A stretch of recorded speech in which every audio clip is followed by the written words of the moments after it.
Your brain cannot work like that. One of the dumbest things people think is they can multitask. No, multitasking doesn't work. There's nothing like multitasking.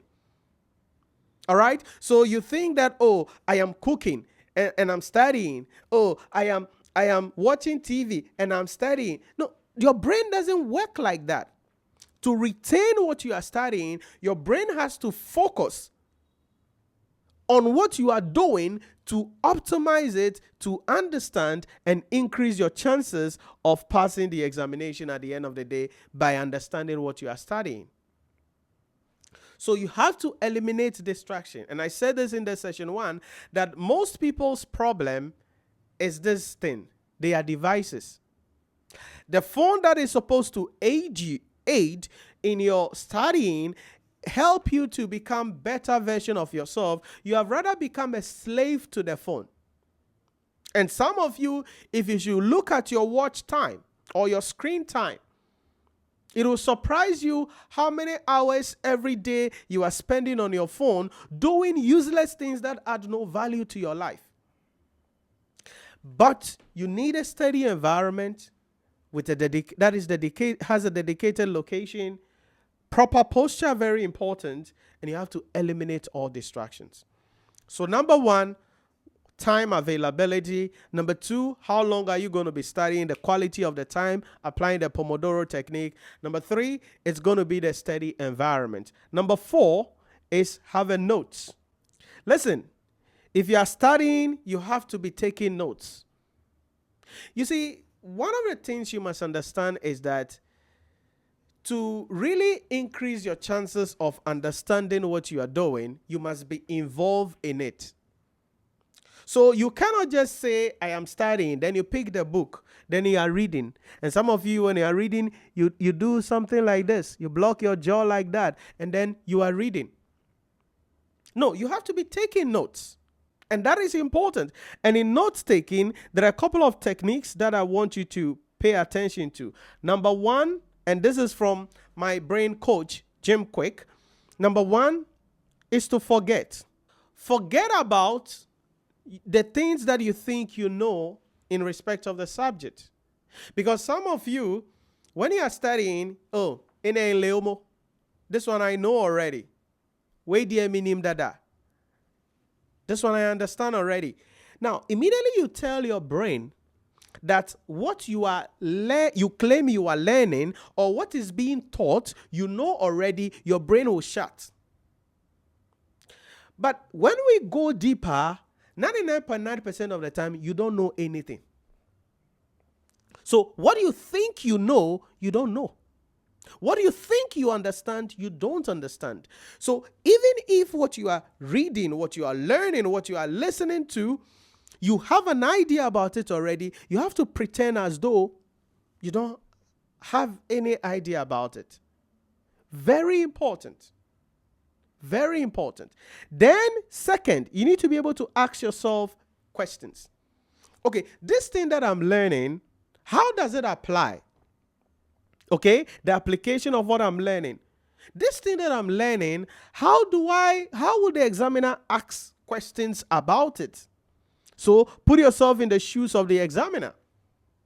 Now, if you look at what we are doing here, it means that you are involved in what you are studying. So you're not just sitting there, chalk your jaw like you are thinking for the world. You are engaging what is going on. So whatever you are studying, you are finding out, okay, how does this apply? How would the examiner ask a question about this? What are you doing? You are building that knowledge. So ask questions. Then the third thing you want to do is to learn to teach. Listen, even if you are not going to teach anybody, learn as though you are going to teach somebody. And it changes the dynamics. Try it and see. If you were put in a position to speak somewhere or do a presentation at the office or somewhere, what do? You realize that your attitude changes. Your approach changes. The way you go through the thing is different. Why? Because you don't want to disgrace yourself. You don't go and bump in front of your employee, your colleagues, or your boss, or the board of directors. There's a crowd. People are listening to you. You don't want to bump it. So trick your brain and study as though you are going to teach somebody. So when you are learning as though you're going to teach somebody, it changes your attitude. It changes your approach. It changes the strategy. And it makes your brain become more alert to the key information, key details in the topic that you are studying. Why? Because again, you are learning as though you're going to teach somebody. And that is why it is stated that anything that is taught is learned twice. All right? Because if I'm going to teach somebody, I learn it. Then whilst I'm teaching that thing, I'm still learning it. And so learn, study as though you're going to teach somebody. And if you're going to be teaching somebody, then it ties down to the point I'm explaining here, the notes taking. So you know the notes to take. And when you're teaching somebody, you want to make the thing very simple, sweet, straight to the point. You don't want to talk a lot. You don't want to explain a lot. So you want to find out, okay, this thing is very long. It's too much. It's plenty. How can I make it very simple so that everybody can understand it in record time? Notes taking. Notes taking. So it helps you to increase your ability to summarize complex information, complex data in a manner that everybody can understand. So you cannot be studying without taking notes. It's not possible. And there are some of you, you do the same thing. You attend live lectures and you don't take notes because you think you are Magajia. You think you are Bosu. You think you are Oluwafemi. So you have everything in your brain. You think you can remember and recollect everything. No, you are just smoking. You are just deceiving yourself. So if you want to increase your memory, increase your understanding, increase your retention rate, when studying, take notes. And then the last thing is you need to be active. Okay? Actively engage in what you are doing. Now, this requires discipline. Okay? It requires discipline. Because you see, as you are studying, thoughts are going to be flying in your brain. So maybe you're learning now, all of a sudden, you remember what your boyfriend did to you. Or you remember what your girlfriend did to you. Or you remember an experience you had at work. Or you remember the fact that you have to pay some rent. Or you remember that you've not eaten. Or something. Just cross your thoughts like that. Or you remember the fact that you are not being a good Christian. Or something like that. Cross your brain like that or mind like that. You need to discipline yourself to say, hey, listen. Yeah, I remember what my boyfriend did to me. Yeah, I remember the broken heart my girlfriend gave me. But for now, let it go. I will have time to think about that. Boom. That is discipline, actively engage. And that is why you have to stay away from your phone. Or put it in silence mode, focus mode, or do not disturb mode. Because if you are not actively engaged, then messages will come. Then you jump on. Oh, let me quickly go and reply.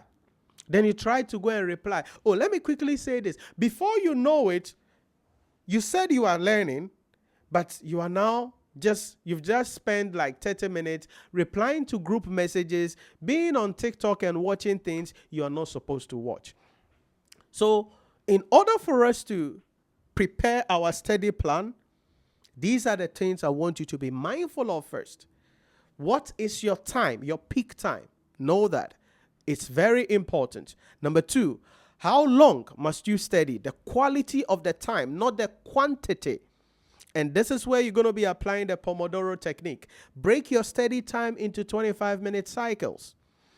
Then create a study environment. Don't study on your bed. Have a dedicated location. Have a desk there and remove every limitation or distraction. And then number 4, you have to take notes. Don't study without taking notes. So get a notepad. I tell my students every time about this. Get a notepad. It could be a diary, or maybe you have an iPad or something like that. But every time you are studying, you want to be taking notes. And when you are taking the notes, you have to apply this particular technique. Forget about what you know about it. Ask questions, interrogate it. Study as though you're going to teach somebody what you are learning, and then certainly actively engage what you are doing. These are the tips that we must understand in order for us to successfully execute the study plan